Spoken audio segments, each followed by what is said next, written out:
The fog rolled in thick over London, muting the city's usual hum to a distant whisper. In the heart of the theatre district, a single marquee flickered weakly, casting fractured light across the deserted street. Inside, the stage waited, silent, expectant, hiding secrets behind every curtain and prop.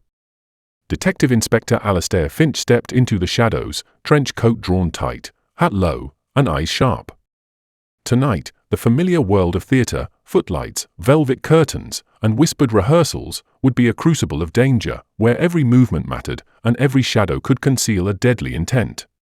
The boy followed close behind, eyes wide, absorbing every detail Finch pointed out, learning to read the language of observation and patience. And somewhere in the wings, the shadow watched, patient and deliberate, orchestrating a game that promised tension, peril, and a revelation that would leave no one unshaken. The curtain was rising, and the first act of reckoning was about to begin. Episode 10, Stage Fright. Part 1, The Curtains Rise. The theatre had seen better days. The marquee above the entrance leaned slightly to one side, one bulb flickering intermittently as though unsure whether it wanted to light the night or remain dark. Inside, the scent of old velvet and dust lingered stubbornly, stubborn as the town itself, which had forgotten how to care for anything beyond its own routines. Finch stepped off the narrow sidewalk and onto the worn stone steps, trench coat collar turned up against the evening chill. His hat sat low over his brow, shadowing the tired but alert eyes beneath. It had been weeks since the seaside town, and the coast was a memory that lingered like a bruise he refused to acknowledge. The boy, the one who had lingered around the tracks, the one Finch had tentatively tried to guide, had called him urgent and secretive. Something had happened at the theatre, something that required Finch's attention. He paused at the entrance, letting his senses adjust. The theatre lobby was dimly lit, the chandelier above dusty, a few cracked mirrors reflecting the uneven glow. The faint scent of grease paint and sweat, of forgotten performances, hovered in the air. Finch's boots echoed across the floor. The echo was the kind of sound that made people aware of their own footsteps, aware of the space around them, and aware, sometimes, of the things that didn't move. Detective Inspector Finch. A voice called from the shadows near the concession stand. He turned to see Cindy Lawless, her coat cinched at the waist, hair tucked under a scarf that barely kept it in place. Her eyes had the familiar spark, the mixture of impatience and determination that had made her an unpredictable ally. She offered a faint, ironic smile. "You really do have a habit of appearing where trouble brews." "Trouble follows, I don't lead it," Finch said. He nodded at her. "You called?" She glanced toward the stairwell leading to the theatre boxes. "The boy's upstairs. He said you'd know what to do if you saw this." Her words trailed, leaving a space heavy with unspoken things. Cindy didn't elaborate on details. She never did. Not until it was necessary. Finch's jaw tightened. He nodded once. "Then I'll need to see him." Up the narrow staircase, the wooden treads groaned under Finch's boots. He remembered how many times he had walked along edges where people had hidden things they didn't want discovered. He had seen corners of London, seaside towns, canals, racetracks, all hiding secrets. And yet, this place, the theatre, felt different. The tension hung in the air, palpable, like the pause before a scene opens and the audience leans in, unaware of what waits behind the curtains. At the top of the stairs, in the side balcony that overlooked the stage, the boy waited. He had grown since Finch had last seen him, tall enough to be noticed, though still carrying the nervous energy of someone who moved quietly, alert, always observing. His face was shadowed by a cap, hands stuffed into pockets, body pressed against the railing as though it offered protection from the world beyond. "You're here," the boy said, voice low. Relief and apprehension mixed in equal measure. "I didn't know who else to call." "Then you called the right person," Finch replied, softening his tone slightly. "Tell me what happened." The boy gestured toward the stage. The red velvet curtains were drawn, but the faint smell of iron and something acrid, blood, crept from underneath. Finch noted it immediately. His eyes narrowed, scanning the scene from the balcony. Something had gone wrong here. Something deliberate. He was supposed to be performing tonight, the boy said. But when the rehearsal ended, they found him. His voice faltered. "Dead." Finch's eyes didn't leave the stage. He was already cataloguing the evidence in his mind, the faint stain seeping into the floorboards, the scattered props, the overturned chair. Every detail mattered. Every sound, every shadow could tell a story if he listened. "Who found him?" Finch asked. "Cindy. She went to check on things when the stage manager didn't answer." The boy's hands fidgeted. I didn't want to get anyone hurt." Finch's gaze sharpened. "You did the right thing letting her know." The boy trailed off, glancing nervously at the far balcony where the shadow of a figure seemed to lurk. Finch followed his gaze, noting only the darkness, but a darkness that felt deliberate. Watching. Waiting. Finch descended the stairs carefully, signaling to Cindy with a tilt of his head. They moved across the worn floor, boots muffled against the thick carpet. Cindy led him to the center of the stage. The body was already covered by a white sheet, but the outline of a man, mid-30s, sprawled unnaturally, was unmistakable. Finch crouched beside the sheet. "Time of death." Cindy shook her head. "I didn't touch him. There's no one else here. Stage manager locked up early. No security came in. I don't know." She hesitated. "I thought you'd figure it out." Finch ran a gloved hand over the edge of the sheet. Cold. The man had been dead for several hours, maybe more. The theater had been empty, the performance delayed, the audience unaware. The timing was too precise, calculated. This was no accident. Anyone with a reason to hurt him? Finch asked.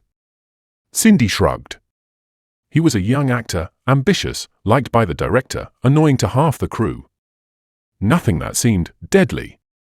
Finch stood, taking in the dim lights, the heavy curtains, the scattered props. This isn't personal, then. It's about control. He nodded to the balcony where the boy had stayed. Did anyone see anything? Anything at all? The boy shook his head. I don't think anyone else came in. But there's someone. A man. Always watching.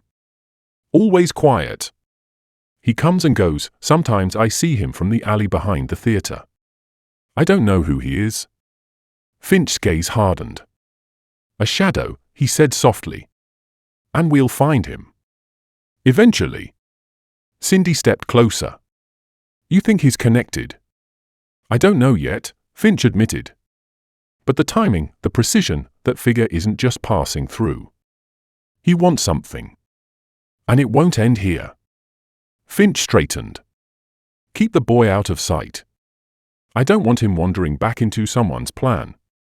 The boy nodded solemnly, understanding the gravity without question. Finch moved toward the props table, scanning the scattered scenery.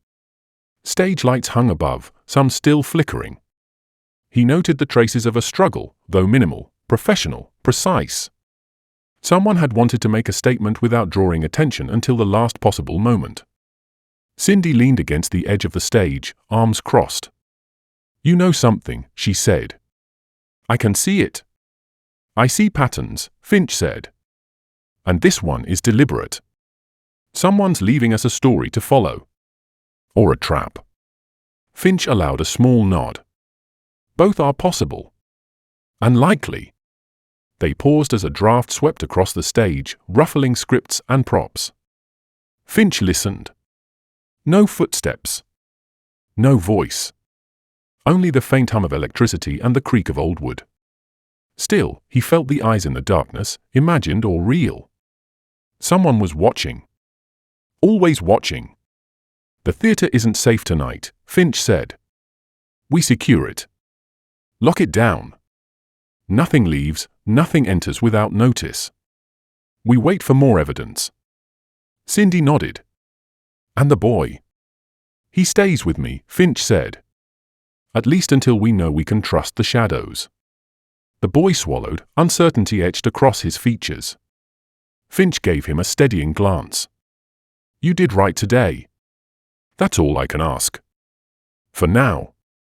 They moved off the stage, leaving the body covered, leaving the whispers of the past behind the curtains. Finch's mind was already turning, patterns, motives, sequences. Every theatre has its actors. Every crime has its playwright. And somewhere in the wings, the shadow waited, plotting the next move. Finch glanced back once, catching the dim flicker of the marquee bulb through the front windows. The message was clear, this was only the beginning. And in the darkness, the watcher nodded. The game had started. The stage was set. Episode 10, Stage Fright. Part TWO, Whispers in the Wings. The morning air in London had a hard edge, the sort that left traces of chill behind the collar and in the lungs. Finch arrived at the theatre before anyone else.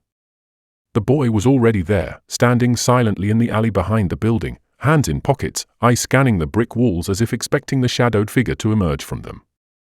"Early," Finch said, acknowledging him with a nod. "I couldn't sleep," the boy replied. His voice was quiet, wary. "I kept thinking, maybe I missed something." "You didn't," Finch assured him. "But it's good you came. We need to know every detail from the beginning." He studied the alley, noting the loose bricks, the shadows, the faint oil stains that marked years of deliveries and maintenance. Every detail mattered, and in places like this, a missed detail could mean life or death. Inside, the theatre smelled of damp velvet and dust, the faint tang of iron lingering from the crime scene. Finch moved with care, gloved hands occasionally brushing a surface to catch fingerprints, impressions, any clue the killer may have left behind. Cindy Lawless arrived shortly after, already coordinating with a few of the crew who had been allowed to return to secure equipment. Her eyes caught Finch for a moment, conveying the unspoken understanding that this was no ordinary crime. "People have been asking questions," she said softly. "Not the police. The other actors. The staff." Finch nodded. "Curiosity can be dangerous. Everyone who knows too much is a potential problem. Or a witness. Or both." Cindy grimaced. "Or a target." He ignored the bitter edge. "Let's start with the stage manager." The stage manager, a wiry man with spectacles perched precariously on his nose, trembled visibly as Finch and Cindy approached. He was seated in a chair near the back of the stage, hands folded tightly in his lap. I don't know what happened," he stammered. "I locked up early.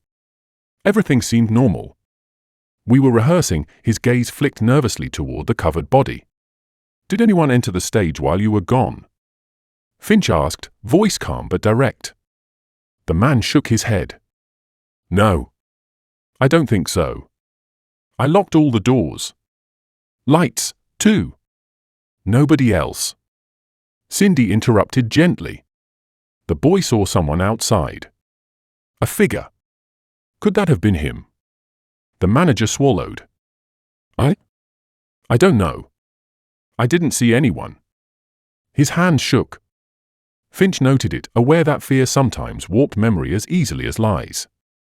"We'll need a list of everyone who had access," Finch said. "Actors, crew, maintenance, every name, every shift, every hour." The manager nodded and hurried off to retrieve the documents. Cindy turned to Finch, lowering her voice. "The boy says he's seen the figure before. Watching. Always at night. Near the theatre or in the alley behind it." "Not surprising," Finch said. "Professional killers, or people who want to intimidate, always leave traces without touching anything directly. The shadow is deliberate. Observant. Cautious. And likely very patient." The boy shuffled his feet. "He sometimes leaves notes. Just scraps of paper. Messages. I haven't shown anyone." Finch's gaze sharpened. "Show me." The boy hesitated, then carefully retrieved a crumpled piece of paper from his coat pocket. The handwriting was jagged, hurried, almost childish, yet there was precision in its threat. "Watch, or be next." Finch read it silently, feeling the cold edge of its simplicity. He handed it back without comment. Nothing accidental about that. Someone is testing the waters. Trying to provoke fear. Or draw attention. Cindy's brow furrowed. Who would? Finch didn't answer.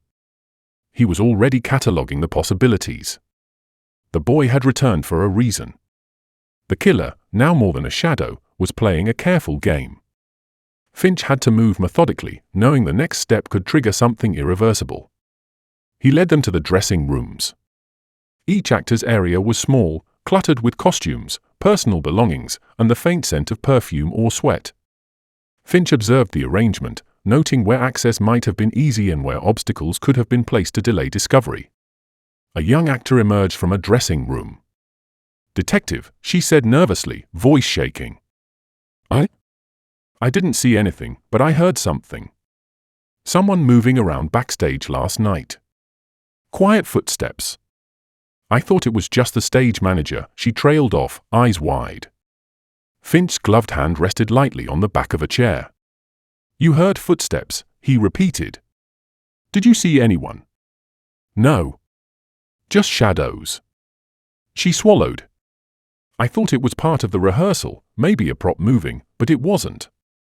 Finch studied her carefully, noticing the slight tremor in her hands, the uncertainty in her posture. She was telling the truth as she knew it. Yet truth is often partial, incomplete. He nodded, signaling Cindy to take notes.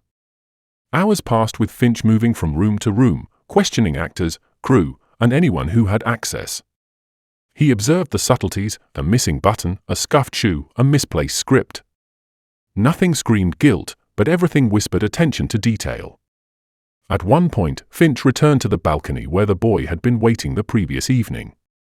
"Why here?" he asked. "Better view," the boy said. "I can see more from up here.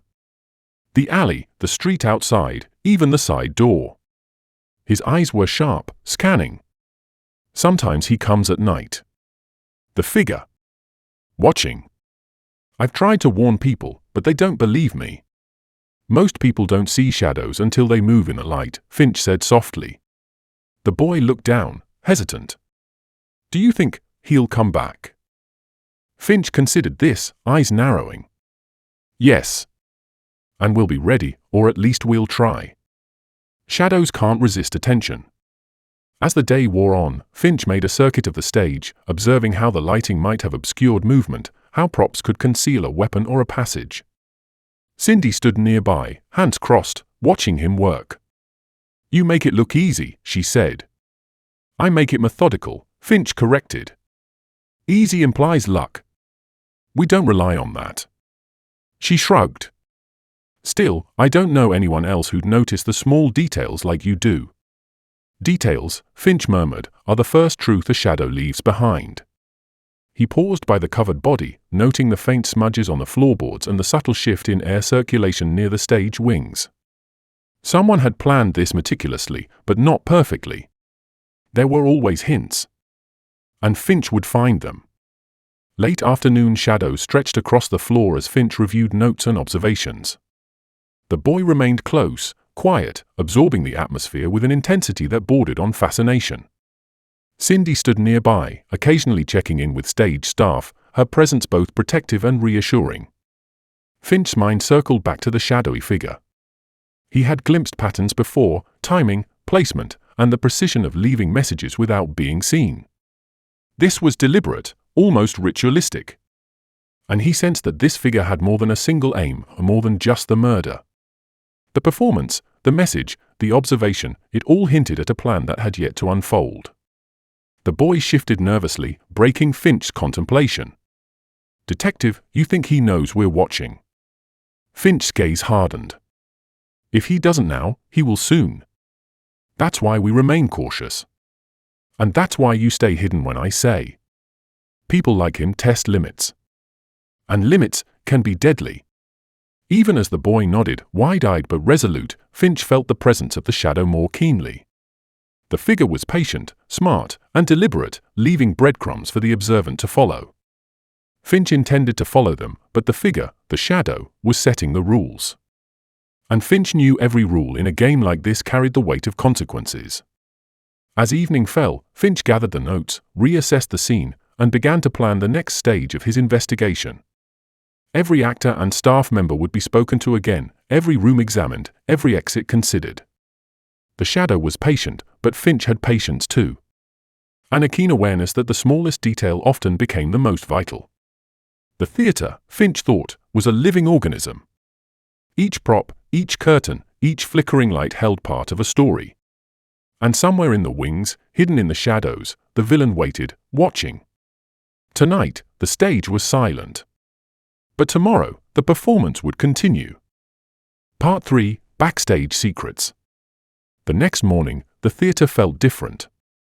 Finch arrived before the staff, the boy at his side, bringing a quiet energy that contrasted with the oppressive hush of the empty auditorium. Even in daylight, the dust motes clung to the air, caught in the shafts of sun from the high windows. The curtains remained drawn, hiding the stage, preserving the memory of the man who would never perform again. Cindy Lawless met them in the lobby, already halfway through her own informal questioning. She had a notepad clutched to her chest, pen poised like a weapon. "You'll want to start with the actors," she said, voice low. "Some of them are jittery, scared. Others, arrogant." Finch nodded. Both equally dangerous when they feel observed. The boy hesitated near the foot of the stairs. "Detective. I can help. I remember things. I notice patterns." "You have to be careful," Finch warned, voice soft but firm. "This isn't observation anymore. This is a crime scene. And there are people here who will lie to protect themselves or someone else." The boy's shoulders squared. "I can do it." Finch allowed a faint nod, silently approving. Sometimes, the most unlikely witnesses offered the clearest eyes. And he had learned that over decades of watching people carefully, reading their small movements, listening to the way they breathed, the way their voices betrayed them. They moved through the maze of dressing rooms and corridors. Finch's eyes noted the small details immediately, a costume slightly ajar, a prop misplaced, a faint smear on the corner of a mirror. Each could be innocent, or the mark of someone who had been at the scene. He stopped at a group of actors clustered near the makeup stations. Voices were low, tense, edges sharp. Finch approached calmly, allowing his presence to command attention without confrontation. "Detective Inspector Finch," said a young woman in a sequin costume, voice wavering slightly, we don't know anything. We were all rehearsing, we didn't." "Then tell me what you do know," Finch interrupted gently. "Small details matter. Who moved where, when, what you noticed, even if it seems unimportant." The girl glanced at the others, hesitation in her eyes. Finch watched her carefully. Fear, he noted, made people cluster, look to one another for guidance, for reassurance. It also forced mistakes. "I saw him," she whispered finally. "The shadow. The night before the murder. I thought it was part of a rehearsal. Someone in a mask, lurking backstage." Finch leaned slightly closer. "A mask?" "Yes. Black. Full face. Watching. I didn't speak up because I thought I'd be crazy." He straightened. "No one here is crazy. You're observant. You notice something others didn't. That's valuable." He nodded to Cindy, who was scribbling notes furiously. The boy tugged at Finch's sleeve. "I told you. I've seen him. The shadow." "I know," Finch murmured. "And he's patient. Waiting for mistakes, for openings. That's why we need to know everything. Every movement, every glance, every sound last night and the night before." The boy led Finch down a narrow corridor toward the storage rooms where old props and set pieces were stacked in precarious piles. Finch's instincts tensed. Spaces like this were perfect for concealment or for ambush. The faint smell of wood polish and rotting fabric filled the air. "He's here," the boy whispered suddenly. Finch froze, listening. Only the faint hum of electricity and the creak of wood responded. "I saw him last night, slipping in behind the stage curtains. I didn't tell anyone because they wouldn't believe me." "Good," Finch said quietly. "We'll observe first. No sudden movements. Shadows are tricky, but they leave signs."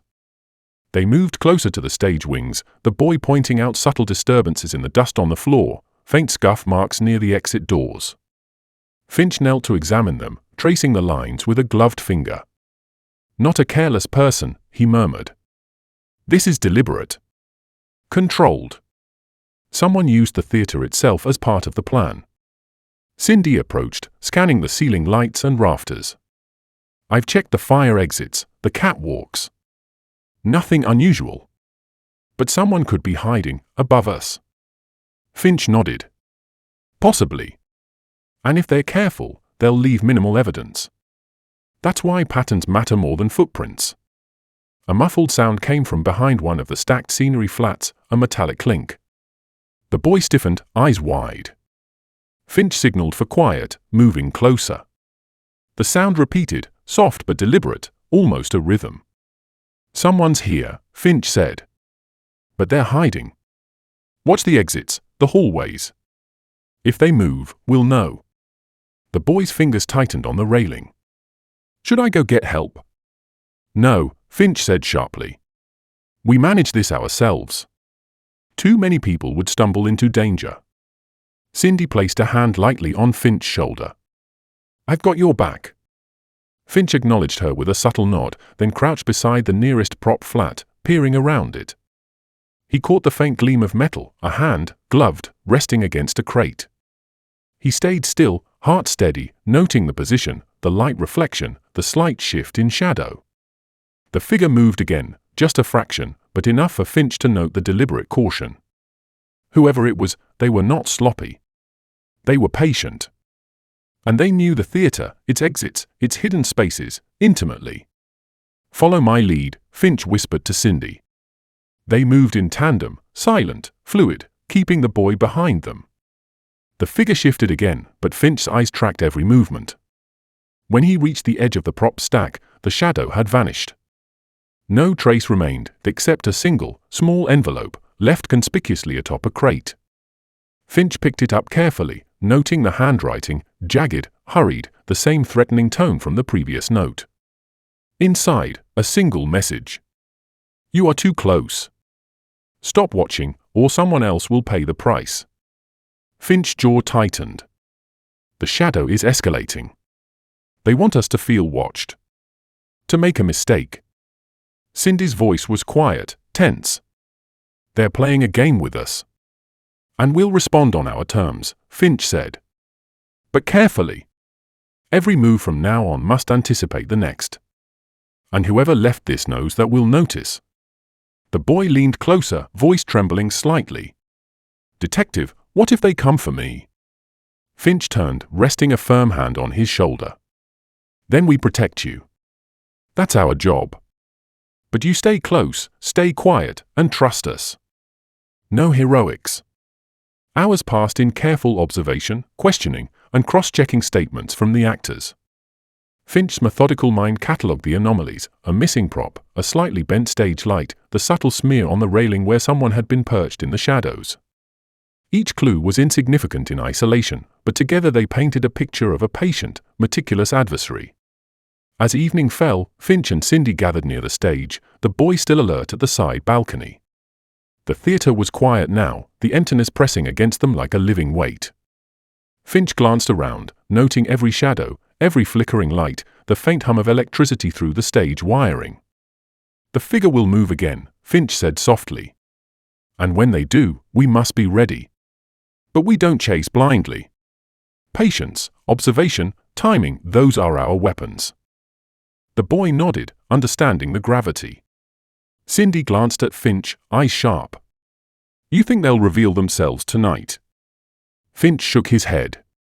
Not yet. Shadows wait for the right moment. But we've learned more today. Enough to anticipate, enough to survive the next act.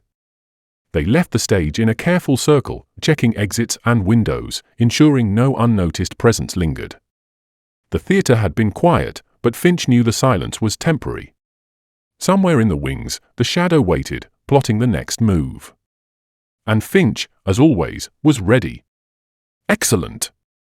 Here's episode 10, Stage Fright, Part 4, written in full prose, ~1 200 words, continuing the investigation, tension, and the lurking shadowy villain. Part 4, Curtain Call. The theater had never seemed smaller. Finch moved through its dimly lit corridors with deliberate caution, every step measured, every glance absorbing the subtle signs of the previous night's crime. The boy followed closely, silent but alert, glancing at every shadow as if expecting the figure to emerge at any moment.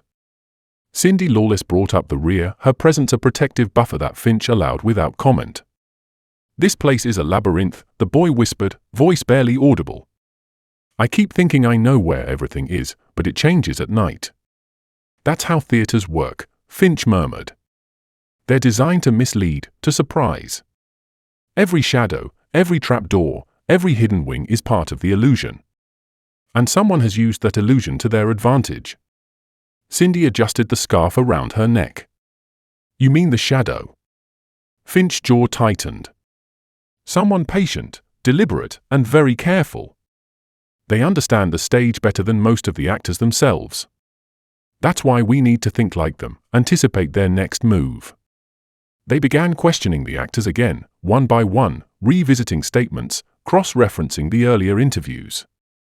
Finch was meticulous, noting small inconsistencies in gestures, fleeting expressions, and offhand remarks. Some actors were defensive, others terrified. A few seemed oddly relieved, as if the murder cleared tensions between them. A junior actor, tall and wiry, spoke next. His hands trembled slightly as he clutched a water bottle. I don't know what to say," he stammered. "I was rehearsing lines late last night. I swear I didn't see anything unusual. But I heard someone whispering my name backstage. I thought it was a joke." It sounded almost like the shadow. Finch's eyes narrowed. "You heard a voice?" "Alone?" "Yes, and footsteps. Slow, careful." I froze. "I didn't want to." "Good," Finch interrupted, his voice calm but firm. "You stayed still. You didn't panic. That's exactly what they want: fear, mistakes, chaos. But we record it all. Everything matters." Cindy scribbled notes rapidly, glancing at Finch for guidance. "Do you think it's the same person leaving the notes?" she asked. "Without a doubt," Finch replied. "The handwriting, the timing, the precision. Someone wants to communicate without being seen. And patience is their weapon." The boy tugged at Finch's sleeve. "Detective, there's something else." "What is it?" Finch asked. "I saw him last night," the boy said, voice tense. "The shadow. Not just watching, he moved behind the curtains. I thought I imagined it at first. But he's here. Always here." Finch's expression hardened. "Patience," he murmured. "And observation. Show me exactly where you saw him." They moved together toward the stage wings, the boy pointing to the faint scuff marks on the floor and a slight indentation in the velvet curtain. Finch crouched, examining each detail, the subtle shift in dust, the glint of light on metal, the faint smell of tobacco. He noted everything, cataloguing the scene in his mind. Cindy leaned against the prop table, watching the boy with a mixture of concern and admiration. "You're very observant," she said quietly. The boy flushed. I just notice things. Things other people miss." "Good," Finch said. "That's exactly why you're here. But remember, never alone. Never in the open. Someone like this won't hesitate to exploit weakness." They returned to the main floor, where the remaining actors were gathered, uneasy but compliant. Finch methodically questioned each one, tracing movements, noting discrepancies, and observing reactions. He was particularly attentive to one older actress, a veteran of local theater with a sharp eye and a sharp tongue. "You're hiding something," Finch said quietly as she passed him a cup of tea. She laughed softly, a dry, humorless sound. "Detective, I've seen more than my share of theater tricks and backstage antics." "But murder? That's new." "Don't underestimate what people are capable of," Finch replied. "Fear can make actors do strange things, and ambition can make them do worse." Her gaze sharpened. "Are you suggesting someone here killed him?" "I'm suggesting that someone used this theater to their advantage. The motive could be many things." Finch studied her face, noting the flicker of emotion, the hesitation. "And I intend to find out which one." Hours passed as Finch traced movements, studied props, and questioned staff. He revisited the stage multiple times, checking for missed details, retracing the boys' observations, and noting any irregularities in lighting, sound, and floor patterns. Late in the afternoon, a sound drew Finch's attention, the faint squeak of a door hinge, followed by a shadow moving across the empty stage. He froze, signaling Cindy and the boy to stay still. The figure was indistinct, careful, almost invisible against the backdrop of the stage. The boy whispered, "There. That's him." Finch moved quietly, following the glint of metal from the figure's hand, a small, sharp object, reflective in the dim light. They were close, but the figure slipped between two props and vanished before Finch could reach them. The suddenness was frustrating but not surprising. "The shadow moves with purpose," Finch murmured. "They want to be noticed, but not caught. They're testing us, gauging reactions." Cindy's voice was tight. "You think he'll strike again?" "Yes," Finch said. "And soon. The pressure will build. Every step we take, every question we ask, he will anticipate. That's why we must remain precise, cautious, and patient."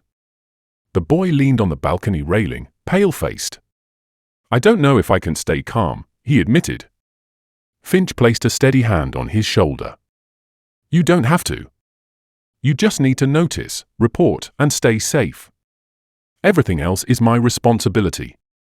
Night fell, and the theater lights flickered, casting long shadows across the stage. Finch surveyed the room one last time, noting the positions of exits, the placement of props, the subtle marks that only a trained eye would see. The shadow was patient, deliberate, and calculating. Finch was beginning to understand the game, but it was only partially revealed. Before leaving, Finch spoke quietly to Cindy and the boy. "Tomorrow, we'll go deeper. Examine the scripts, interview the staff again, and consider every potential motive. Remember, nothing is irrelevant. And shadows reveal themselves in light, if you watch carefully." As they stepped out into the night, the boy glanced back at the theater, whispering, "He's still there, isn't he?" "Yes," Finch said, voice low. "And he's waiting for a misstep. But we will be ready." Cindy exhaled, tension evident. "I don't like the idea of a killer watching us." "Watching the boy?" "I don't like it either," Finch admitted. "But fear isn't the enemy. Complacency is. We stay alert. That's all we can do." And somewhere, in the shadows of the wings, the villain observed. The game was far from over. Finch had noticed, catalogued, and anticipated, but the final move had not yet been played. Tomorrow, the shadow would move again. And Finch would be there, waiting. Part 5. The footlights darken. The next morning, London's fog clung to the streets like a veil, damp and insistent, as Finch and Cindy made their way back to the theatre. The boy followed closely, eye sharp, alert, tracing shadows with a level of vigilance that only grew with each passing day. Finch had warned him repeatedly, observation, not heroics. But even the boy's quiet determination carried a sense of inevitability. He had been drawn into this mystery, and he couldn't turn away. Inside the theatre, the atmosphere was tense, electric with the residual fear of the previous nights. Actors whispered in corners, avoiding the areas where the police had worked and where the body had been found. Some glanced nervously at Finch, unsure whether to approach him or flee the room. Cindy moved methodically, guiding the staff to assist in their interviews while Finch observed. He started with the older actress, the one whose sharp tongue and keen eyes had suggested more than a few secrets. She was waiting near the props, a scarf draped around her shoulders, her posture upright but tense. "You've seen the shadow again, haven't you?" Finch asked, voice calm but probing. Her lips pressed into a thin line. "Not him exactly, but someone lurking. Moving backstage. I can't tell you who. I only know I'm not imagining things." "Good," Finch said. "You're honest. But that honesty carries responsibility. Anyone who notices something unusual must tell someone immediately." Her gaze flicked toward the boy. "Even him?"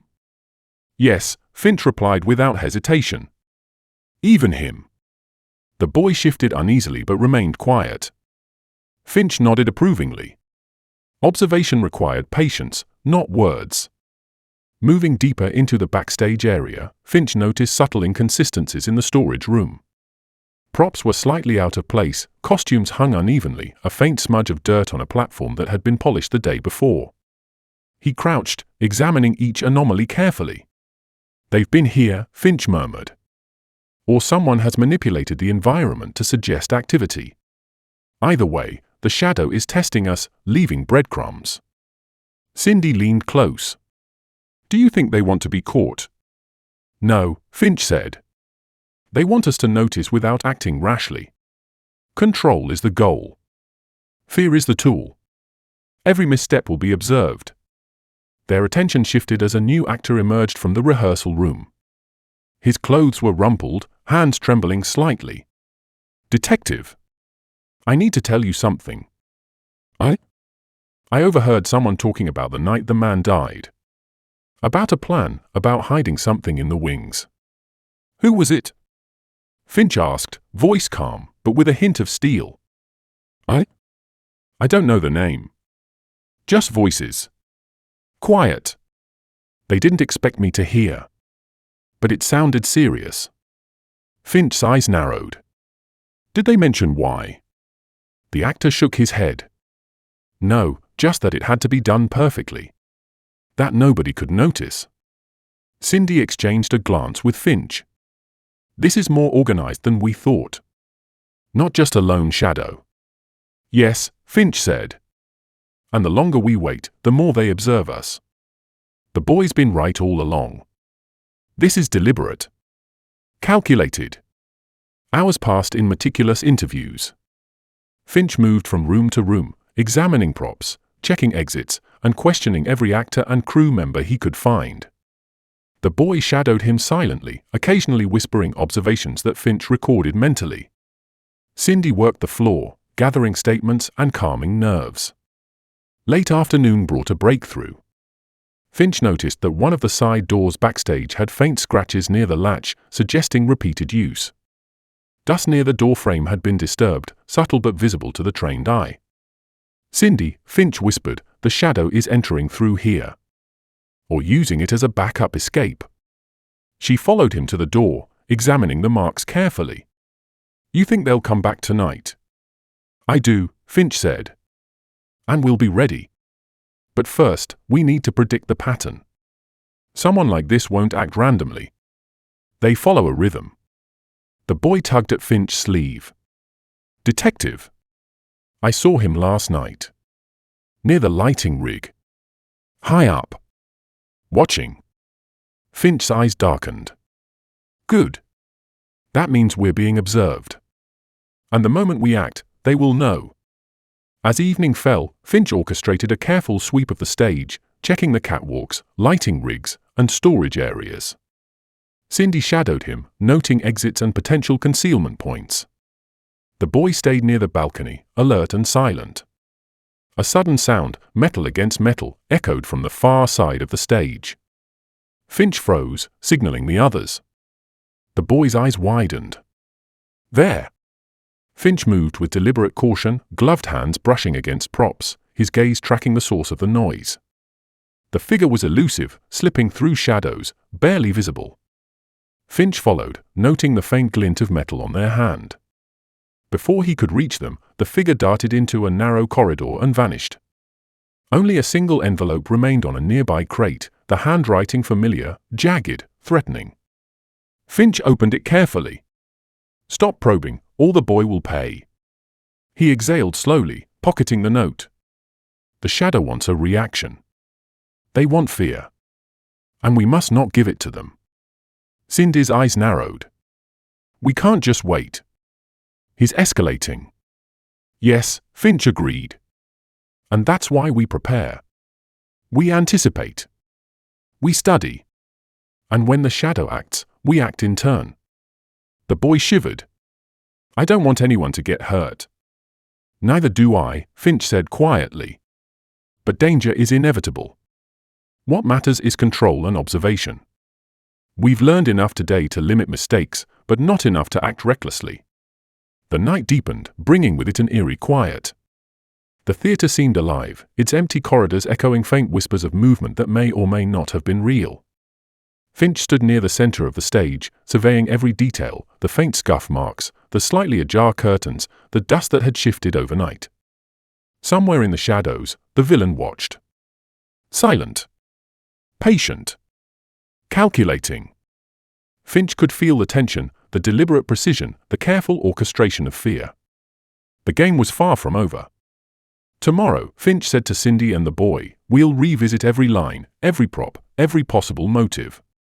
And we'll plan the next stage. Shadows leave traces, and every trace can be followed. The boy nodded, understanding the gravity of the warning. Cindy's expression was set, determined. Finch, as always, remained calm, aware that the smallest detail could be the difference between control and chaos. The shadow, patient and precise, had not revealed their face.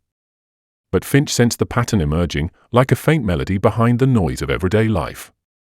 And when the shadow struck again, Finch would be waiting, not with fear, but with careful, deliberate attention. The theatre was silent once more. But the game had only begun, and the first act of reckoning was approaching. Episode 10, Stage Fright. Part 6, the final act. The theatre was quiet, too quiet. Even the usual hum of the city through the windows seemed muted, as if London itself was holding its breath. Finch, trench coat buttoned tight, hat low over his eyes, moved slowly across the stage, noting every shadow, every angle, every faint glimmer of light. The boy stayed close, silent, watching. Cindy flanked him, notebook ready, eye scanning every corner. Finch crouched near the footlights, scanning the darkened wings. Every scuff mark, every displacement of dust, every slight shift in the props was a breadcrumb, a piece of a puzzle carefully laid out. The shadow was meticulous, patient, and now escalating. The notes, the presents, the warnings, all pointed toward a calculated plan. I don't like this, Cindy whispered, her voice low but tense. He's pushing closer, moving faster. Whoever he is, he knows we're paying attention. And he's testing us, Finch replied. Every move we make is anticipated. That's why we remain calm, deliberate. Observation before action. Patience before recklessness. The boy tugged at Finch's sleeve. Detective. I think he's watching from above. The catwalk. Last night, I saw a glint of metal. Maybe a knife. Finch's eyes narrowed. Good. That tells us he's bold and confident. He wants us to notice. But we don't react yet. We watch. We wait. And we act when the moment is right. Hours passed in careful surveillance, the trio moving silently through the labyrinth of backstage corridors. Every creak, every faint whisper of air, every flicker of shadow was noted. Finch's mind catalogued, cross-referenced and analyzed, weaving a mental map of the potential threat. Then, near midnight, the first sign, a faint creaking from above, high on the catwalk. Finch froze, hand signaling the others to halt. The boy's eyes widened, but he stayed put, understanding the command. Cindy drew in a quiet breath, tension evident in her shoulders. The shadow appeared, descending from the catwalk with the grace of someone who knew the theatre intimately. Finch noticed the glint of a metal object, perhaps a small blade, but couldn't be certain in the dim light. The figure's face remained obscured, features hidden beneath a mask that gave nothing away. Stay calm, Finch whispered. Do not move. The shadow paused, as if sensing Finch's presence. A single step forward, then another.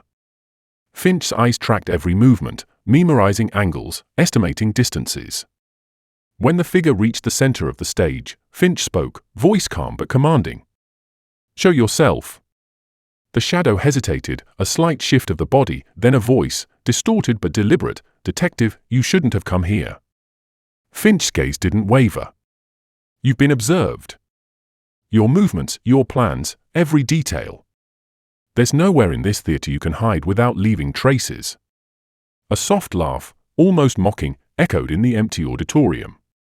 The shadow moved toward the exit, feinting, testing Finch's reaction. The boy shifted slightly, and Finch put a hand on his shoulder to steady him. Then the trap was revealed. From a hidden side corridor, a curtain dropped, partially obscuring the shadow. A tripwire set across the floor clicked. Finch instinctively grabbed the boy, dragging him out of the line of sight just as a weighted rope swung down, striking the stage with a crash. Cindy dove to the side, notebook clutched, heart pounding. Finch's mind raced. This was no longer a test. The shadow was willing to escalate to violence. But the careful observation paid off. He knew the exact path of the trap, the timing, and the weakness. The shadow struck again, from a different angle this time, darting between props and climbing the nearest scaffolding. Finch pursued, careful, calculating. He could see the figure's hands, fingers nimble, tracing the edges of platforms and ropes. Precision. Patience. Deadly intention. "You won't escape tonight," Finch called, keeping his tone low but commanding. The shadow froze, then turned, tilting the head slightly. And in that moment, Finch noticed the eyes, cold, calculating, familiar. A flicker of recognition struck him, almost impossible to place in the dark. But there was something he knew, something he had overlooked until now. Suddenly, the shadow leapt toward the orchestra pit, aiming to disappear beneath the stage. Finch anticipated the move, diving forward with Cindy at his side. The boy, pressed against the railing, watched wide-eyed. The figure hit the pit with a soft grunt, but Finch was faster, catching a wrist, pulling the shadow into the light. And finally, the mask came off. Not a stranger. Not someone Finch had suspected. But someone he had seen before, someone familiar from the theater's inner circle. The figure froze, startled, the realization mutual. Finch's hand tightened on the wrist, steel blue eyes locking on the shadow's brown ones. "You," Finch said, voice low but unwavering. "I should have known." The figure's lips twitched, a smirk forming. Detective, always the observer. Always one step behind. Finch's mind raced. The careful trail of breadcrumbs, the notes, the observation, the calculated movements, all made sense now. Motive, method, patience, it all fell into place. The villain had been close all along, blending seamlessly into the backdrop of rehearsals and props, exploiting human assumptions. Cindy's hand went to her mouth, eyes wide. "It's them." "Yes," Finch said. And they underestimated one thing: patience and careful observation can reveal even the most meticulous plans. The figure's expression hardened, realization dawning. "You think this ends here?" "It doesn't," Finch said. "Because the next move is already planned. And we'll be ready." The shadow backed away slowly, stepping toward the exit. Finch followed, never releasing the wrist, careful not to provoke a rash action. Outside, the cool night air hit them, the faint mist rolling in from the London streets. The villain paused, glancing back. "This isn't over, detective. You may have caught me tonight, but the game is far from finished." And with that, they vanished into the darkness, leaving Finch, Cindy, and the boy standing on the deserted street, the echo of the theater behind them, the faint hint of a plan yet to be played. Finch looked at the boy. "You did well. But remember, this is only the beginning. Observation, patience, and caution are your allies." The boy nodded, breathless but resolute. "I understand." Cindy exhaled, tension leaving her shoulders slowly. "We caught them, sort of." "Yes," Finch said, "enough to know the identity, enough to anticipate the next move. But the shadow isn't finished. They will strike again. And when they do, we must be ready." The city slept around them, unaware of the danger lurking in the quiet corners, the calculated threat that had been present all along. Finch, trench coat drawn tight, hat low, contemplated the night and the knowledge they had gained. The villain had been revealed, but the true challenge had only begun. And somewhere, hidden, the shadow observed, already planning the next act. The boy shivered, feeling the weight of the night. Finch placed a reassuring hand on his shoulder. "Stay alert. Stay close. That's all we can do until the next act begins." And as they turned away from the theater, the first light of dawn touched the foggy streets of London, hinting at the struggles, confrontations, and revelations yet to come. The story was far from over. The end.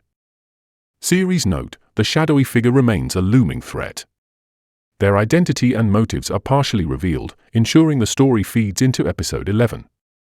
The boys' observational skills are now central, and Finch's reliance on patience and precision is emphasized. Cindy continues as a crucial ally. Future episodes will build on these threads.